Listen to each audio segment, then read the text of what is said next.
Chers frères et sœurs, il est coutume de dire, et on pourrait même ajouter, il est bon ton de dire que les gens quittent l'Église parce que notre époque est à la sécularisation. Ce constat me semble doublement faux. Plus faux encore en ce jour où nous célébrons un baptême d'enfant qui exprime bien le fait que l'Église n'est pas spécialement en train de se vider, en présence de la famille de Calojal qui a été baptisée la semaine dernière. On pourrait dire que petit à petit la famille s'agrandit. Pour comprendre les raisons pour lesquelles il me semble tout à fait faux de dire que l'Église se vide à cause de la sécularisation, cette parabole du bon samaritain me semble être un excellent pédagogue. La première inexactitude consiste à dire que l'Église se viderait parce que les gens quittent l'Église. Quand une Église se vide, il me semble que ce n'est pas parce que les paroissiens quittent l'Église en question. C'est parce que l'Église quitte les gens.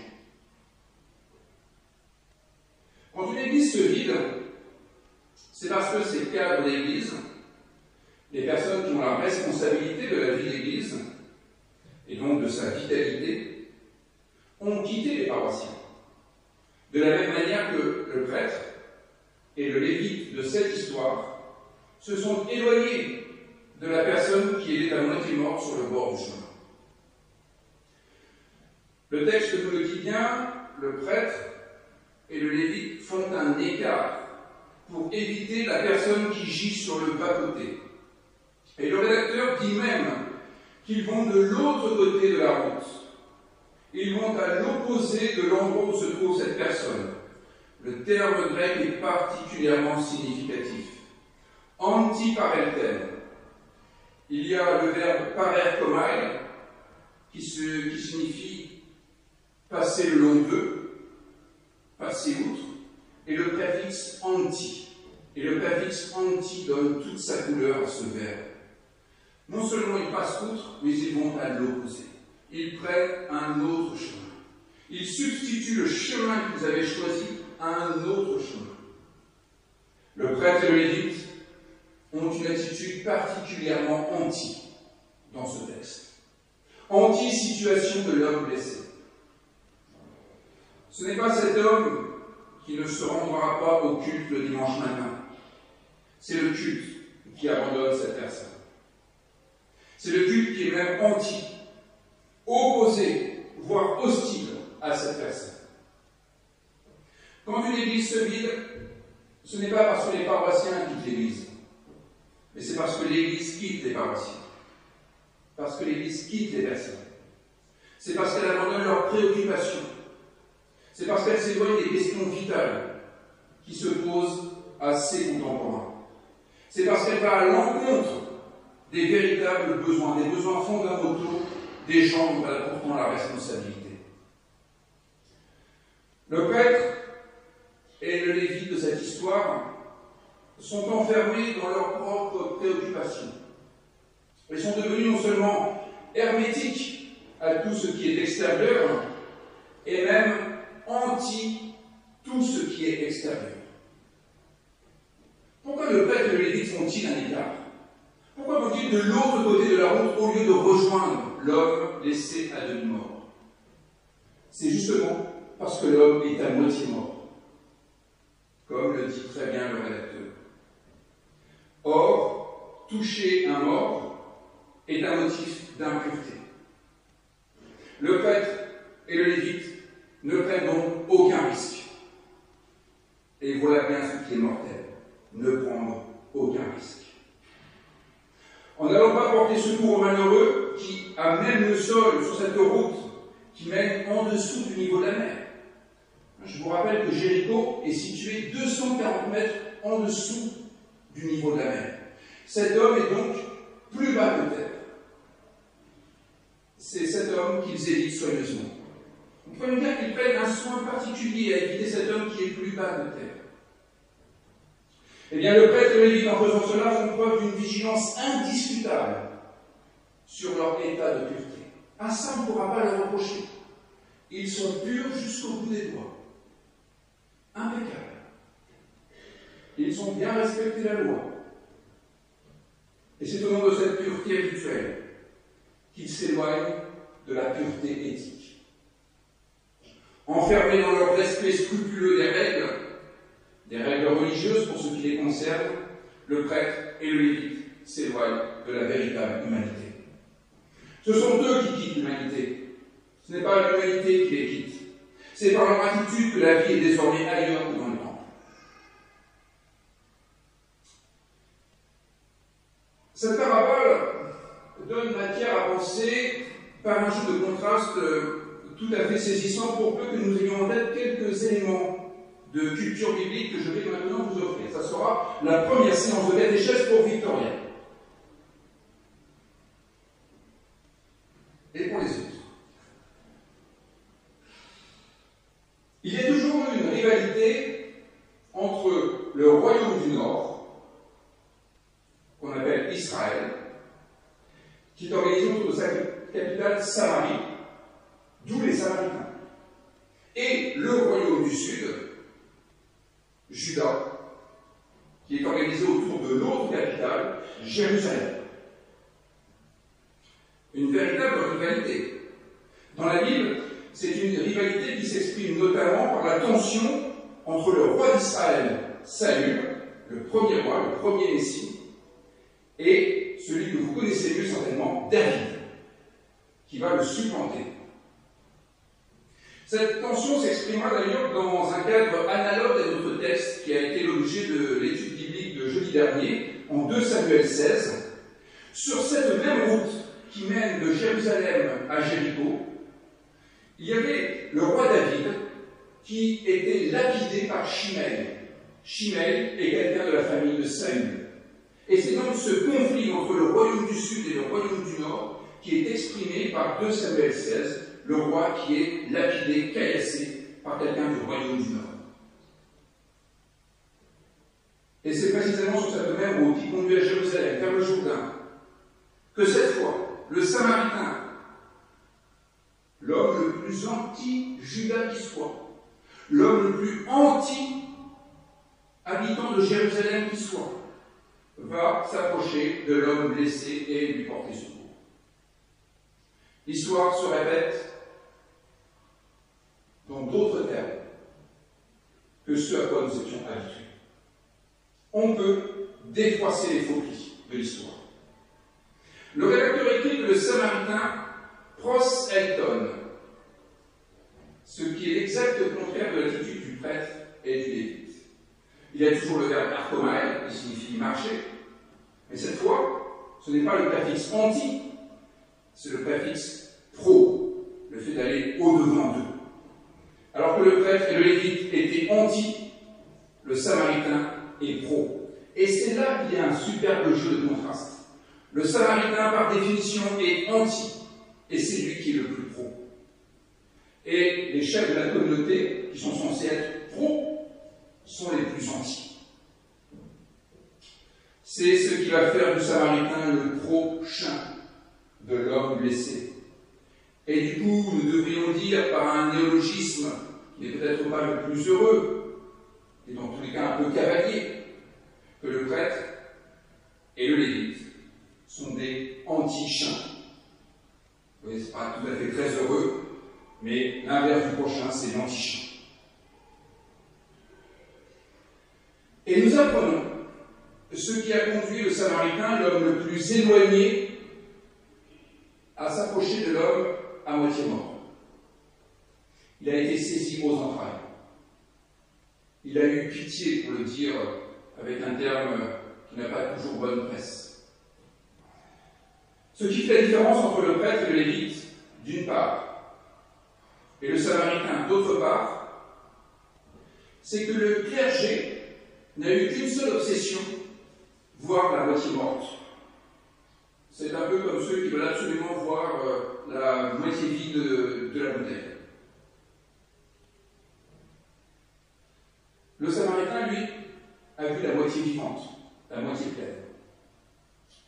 Oui, cet homme au bord du chemin est déclaré par le rédacteur biblique à moitié mort. Le terme grec est intéressant aussi, hémitané. Ça commence comme hémiplégique, à moitié. Mais là, c'est à moitié mort, hémitané, comme Thanatos, la mort. Ce hémi dit bien que l'homme est à moitié mort.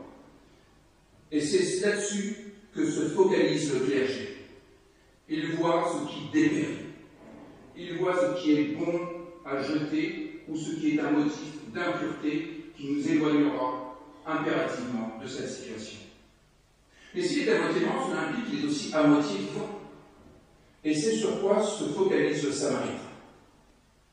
La différence entre les deux groupes, c'est que le clergé a peur de la mort, alors que le Samaritain est attiré par la vie. Et voilà ce qui pourrait nous mobiliser en tant que parents, parrains, marraines et grands-parents. La question est de savoir comment nous organisons l'éducation pour nos jeunes. Avons-nous peur de la vie ou sommes-nous attirés par la vie? Avons-nous peur qu'elle soit au chômage plus tard ou sommes-nous attirés par le fait qu'elle ait un métier intéressant qui corresponde à ses compétences et à ses aptitudes? Avons-nous peur qu'elle quitte les bancs de l'Église ou sommes-nous attirés par le fait qu'elle puisse avoir une vie en plénitude, semblable à celle que Jésus prêche? Et ainsi de suite. Qu'est-ce qui nous met en mouvement? Est-ce que c'est la peur de la mort? Est-ce que c'est la peur de l'échec? Ou est-ce que c'est le fait que nous sommes attirés par ce qui est bon, par ce qui est beau, par ce qui est jouissif? C'est la grande question qui se pose à chacun de nous. Quelle est la moitié qui nous attire? À quelle moitié nous fions-nous? Voici. Dieu place devant nous la vie et la mort. Allons-nous avoir peur de la mort et mener notre vie en fonction de la mort, comme le font le prêtre et le lévite? Ou serons-nous attirés par la vie et mènerons-nous notre vie en fonction de la vie? La balle est dans notre camp. Serons-nous semblables à ce clergé de la parabole, qui ne voit que le côté mortel, qui n'est obsédé que par la pureté et non par l'impureté de l'existence, et qui du coup fuit par peur de se salir les mains? Ou serons-nous comme le Samaritain qui est sensible à la moindre trace de vie et qui, en dépit du fait qu'il n'ait pas le droit de toucher le juif, il va le prendre à bras le corps? Il va devenir son prochain, il va devenir son voisin immédiat pour le relever des situations proprement mortelles, c'est-à-dire pour le ressusciter, pour le sauver. Quelle est la différence entre ce clergé épouvantable et ce Samaritain? C'est le fait qu'il soit saisi aux entrailles. Pour le dire autrement, le Samaritain se laisse troubler par la situation. Il n'est pas imperméable aux aspérités de la vie. Il éprouve un certain trouble. Il est donc sensible à ce qui se passe autour de lui. N'est-ce pas ce que devrait être toujours le premier bénéfice de la foi? Notre capacité à être un peu troublé par ce qu'il y a autour de nous.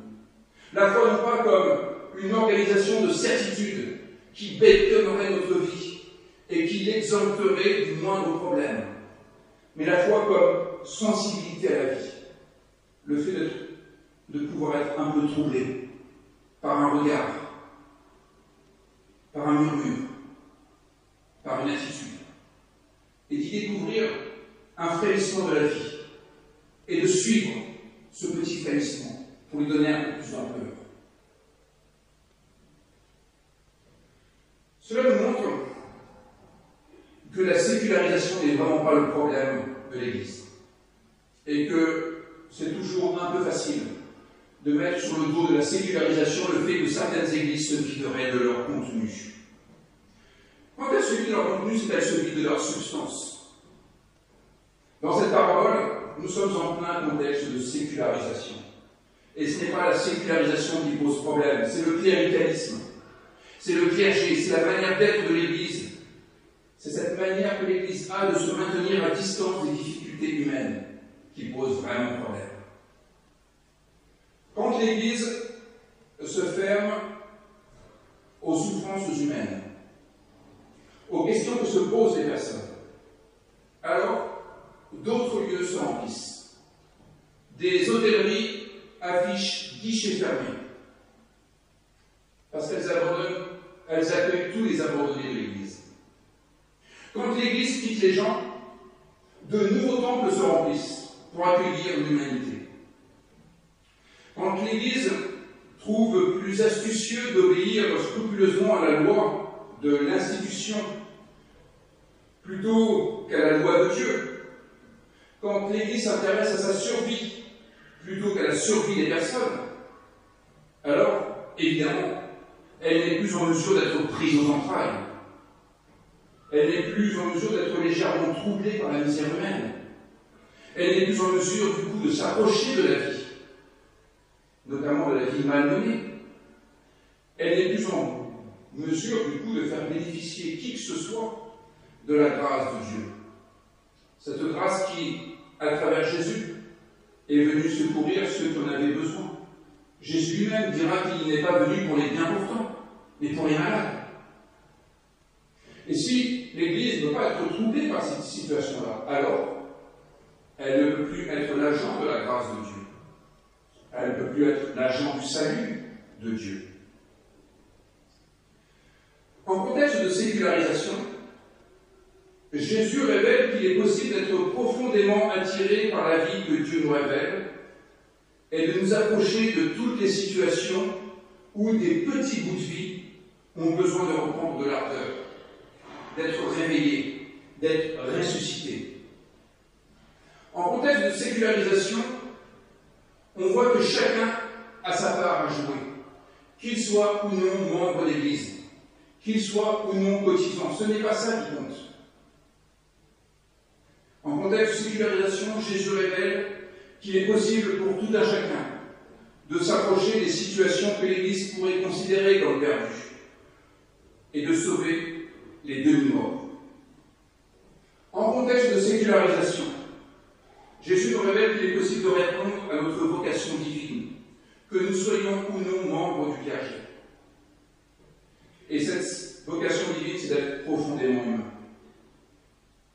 Bien sûr, ça vaudra le coup qu'elle ait le catéchisme et qu'elle apprenne un peu ce qui se passe dans les textes bibliques, mais pas pour savoir la Bible par cœur et être capable de la réciter dans un sens et dans l'autre, mais pour pouvoir, elle aussi, être sensible à la vie en vérité, à ce qui fonde véritablement notre humanité, c'est-à-dire être sensible à la fragilité, au fait que nous sommes des êtres extrêmement précaires, que nous avons besoin de soins, nous avons besoin d'amour, de façon inconditionnelle. Notre vocation chrétienne, c'est d'être attiré par tous les frémissements d'humanité, pour leur donner leur pleine vitalité. Et cela, nous ne pourrions mieux le dire qu'avec les mots d'Albert Schweitzer, pasteur, professeur, organiste, docteur, prix Nobel de la paix. Dans une de ses prédications, il dit ceci. Et si vous n'avez qu'une seule chose à retenir de cette prédication, ce sont les mots d'Albert Schweitzer. Il leur dit ceci, il vous dit ceci, il nous dit cela. Vous allez tâcher que l'homme ne périsse pas. Suivez-le comme je l'ai suivi. Et rejoignez-le là où les autres ne le trouveraient plus. Dans la boue, dans la bestialité, dans le mépris. Allez à lui et soutenez-le jusqu'à ce qu'il redevienne un homme. Et il ajoute ceci. Jésus a soudé si étroitement l'une à l'autre, religion et humanité, qu'il n'y a plus de religion sans vraie humanité, et que les vrais devoirs de l'humanité ne se conçoivent pas sans religion.